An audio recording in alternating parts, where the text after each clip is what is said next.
Today we're going to be talking about the most expensive meal we ate at the Disneyland Resort.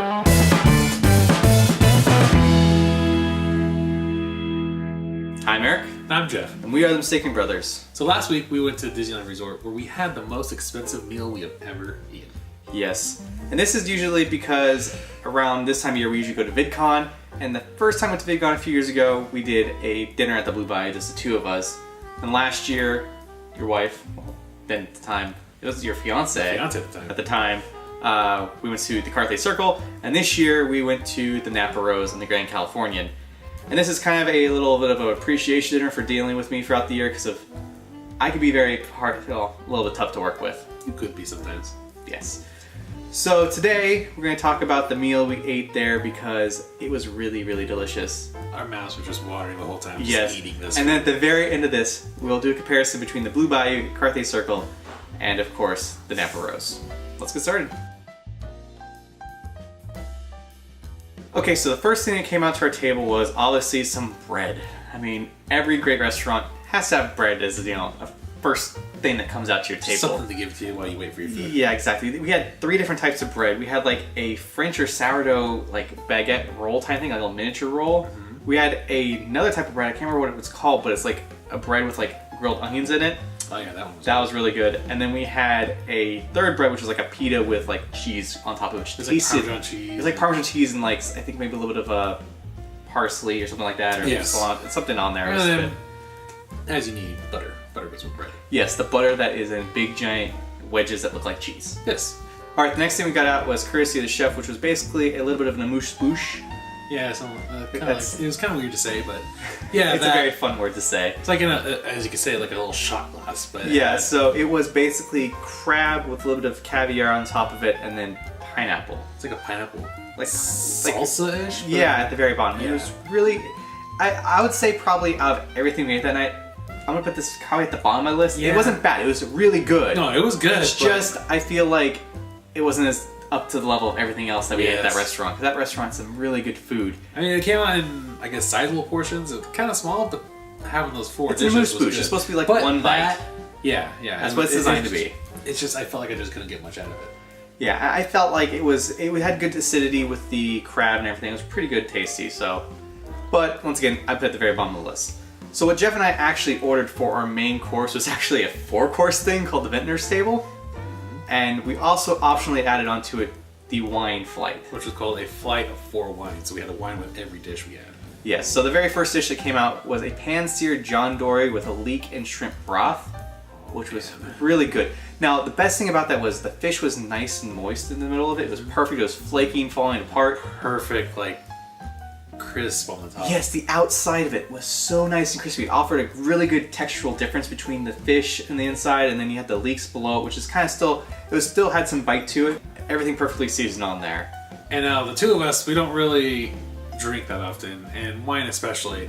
Even though we live kind of close to Napa, but these pairings, they made me like it. Like, I want to go wine tasting. Yeah, so the pairings are amazing, and I'll probably talk about that more when we get like a couple more things into here. But the second dish that we had that day was a warm cherry skillet cake with pork confit and burrata cheese. Now, I think this was probably my favorite dish of the night.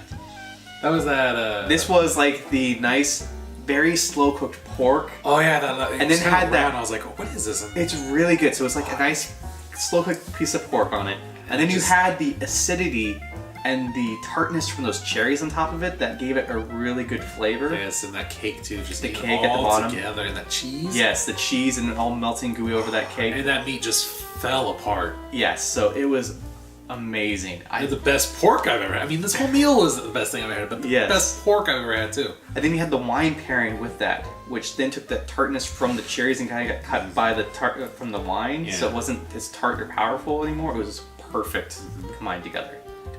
So then the third dish, which is my favorite, which I was originally going to order, was filet mignon. Yeah, so the third dish was a grilled petite filet mignon with eggplant, fava beans, and sun gold tomato essence. And that was pretty good. Now, the wine pairing, those tomatoes themselves were pretty bitter, or like, you got the acid bite to them. Yeah, the acid bite. But once again, the wine pairing for this one was perfect. Yes. If you took some of that tomato essence on there and had a sip of that wine, it cut through it. It was perfect. It was really, really good. And then for dessert, we had a Verona white chocolate pistachio mousse with Massimo peach marmalade and boysenberry sauce. Now, the peach balls that are on top of this dessert was tart, but had goodness sweetness to it. And then when you had that with this very thin pistachio and white chocolate mousse. Yes, that mousse was delicious. It got a nice little crack to the top of it, like a nice crunchy layer on top of it, but then you mix it all together. It's really good. Now, the one thing I did have a problem with this entire time, which I find this is funny because considering I'm usually a sweet cocktail person. I like sweet drinks. It's the wine. The wine for this one, while it was good, was really, really sugary. It kind of threw me off at first because when you want to smell your wines, so I smelled it and it smells like pure, just like rubbing alcohol. I didn't get rubbing alcohol off when I smelled it. I smelled it. I'm like, okay. I took a sip and I'm like, oh my god, this is Sugar City. To me, the smell threw me off completely. It completely threw me off compared to what I was drinking. Yeah, so it was really, combined together, perfect. You should not drink that stuff by itself. No. I did make the mistake at the very end of taking some food, putting it in my mouth, and then trying to get rid of the rest of the wine because I had no more food left to have it. And I basically coughed because it was so strong and so sweet. Now we've had all three. If Casey's here, she'd be able to chime in, but unfortunately she's off to bed already. Yes. So I would say, because the Blue Bayou I feel like was probably the least expensive out of all of them. Least expensive, it's still really good. It was, what, $55, $60 a person we spent there, because then we got the surf and turf. Yes. And that was included also dessert, because we got the dinner package special with it.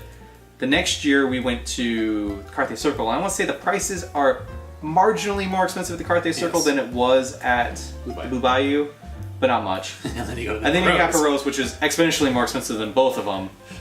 But it is worth it. Now is the question, is it worth it? And yes, it's worth it. But if you're going to go with the ambiance and you want the nice atmosphere, it definitely goes to the Blue Bayou. There's nothing like being in the dark next to Pirates of the Caribbean, hearing the banjo music from the old man's cabin over there on the river, and it's perfect in there.